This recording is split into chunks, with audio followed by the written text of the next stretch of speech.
I want to talk to you about the human side of energy work and the heart chakra, and why sometimes when it feels out of balance, it's often because we give too much of ourselves.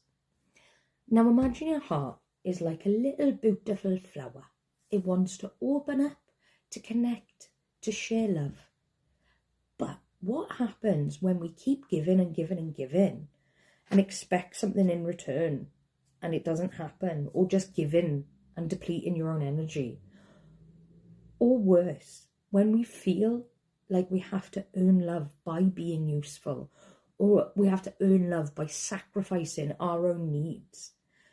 That's when love becomes conditional, and suddenly our hearts stay open even when they're drained and depleted. So your emotions are going everywhere. You're going to experience brain fog. You're going to get nervous. You're going to get anxiety. But think about it, right? If you're constantly giving without even pausing, without replenishing your own energy, you are going to hit a wall, my friend, and you will feel worn out. You might even be resentful to you, to your family members, to your kids, because you are tired and your efforts that you're putting in, even when you're on the floor, are being taken for granted. It's like pouring water out of a cup that's already empty. Something has got to give. Now, this kind of imbalance in the heart can lead to emotional exhaustion, fatigue, depression. Your emotions are depleted. But even then, your heart chakra keeps trying to stay open because that's what it thinks it's supposed to do. And we have trained ourselves, and society has trained us. You work yourself into the ground and you get nothing in return. But how about we change that? Here's the thing, right? A balanced heart chakra, it doesn't need to bleed for love. Real love isn't about sacrificing yourself until you're empty or staying connected at your own expense to a person that isn't worth it. True connection doesn't ask you to throw yourself away.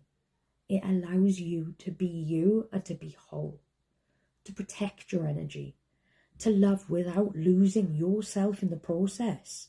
And I'm telling you now, everybody has gone through a relationship where they change to be the other person's dream, when actually there is somebody else out there, but we're sticking to the past because it's what we think we deserve. So, how can you start balancing your heart chakra, I hear you say? Here is a completely simple exercise to try it out. Grab a pen and paper.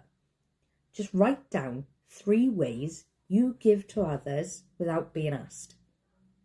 And you're going to go blank, I know, but think of it. Do you do the dishes even though you're knackered and you know you've got a dishwasher? Or do you clean when the house is a mess but you just need to rest? When you get to the moment where you step up or offer help or pour your energy into somebody else's things, even when it's not expected, right? So write your list and then ask yourself a simple question. It is a powerful one though. Am I doing this out of love or out of fear that they will reject me, that they will hurt you? This question matters more than you might think. And are you giving because you genuinely want to share and connect? Or is it because you're afraid of rejection, loneliness, or measuring up? That is bringing awareness to the pattern of helping others when we need to stop.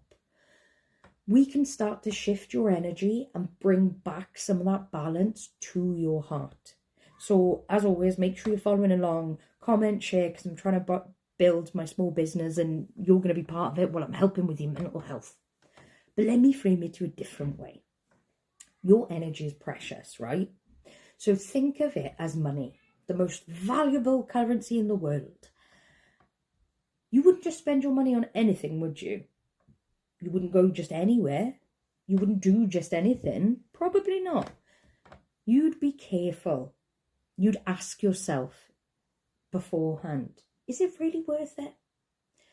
Apply that same thinking to your energy and your family, friends, everybody, even your kids. Be selective about who you give it to and protect it like it's gold, because your energy is. I love my children dearly, but I need a break to be a better mum. Reason being, I wasn't always a mother. I was Megan beforehand. Now, this isn't about being selfish in a bad way. You just need to take time for you. It's about self-love, about recognizing your worth.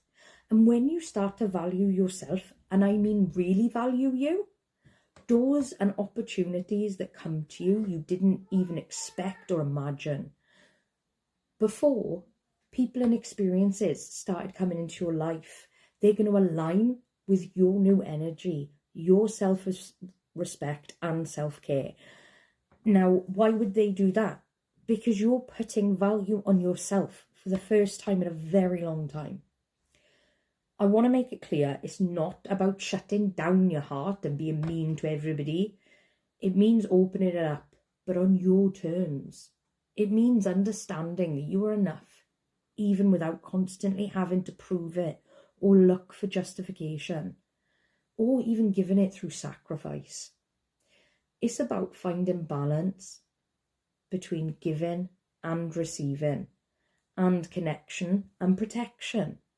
So that's why I want to go through all of the chakras. The other 3 are on my channel now, so yeah, just to let you know. Now, with tomorrow's episode, it's going to be a bit heavier, but it's really, really important. We will be diving into grief, into loss, how to protect your heart through those tough moments. I have lost well over 20 people in my life, and I know how hard it is. And it's a topic that many shy away from. But it is crucial for anybody wanting to keep their heart healthy and open. So, if this challenge sounds interesting to you and you want to hear more and see this beautiful face, make sure to follow along, subscribe and do all that fun, and don't miss out. But if this is the only video you watch of mine, just start treating your energy as money and see it change. And if you know somebody struggling with grief or loss, chuck them my way, because tomorrow's episode is going to be full of it. Thank you very much.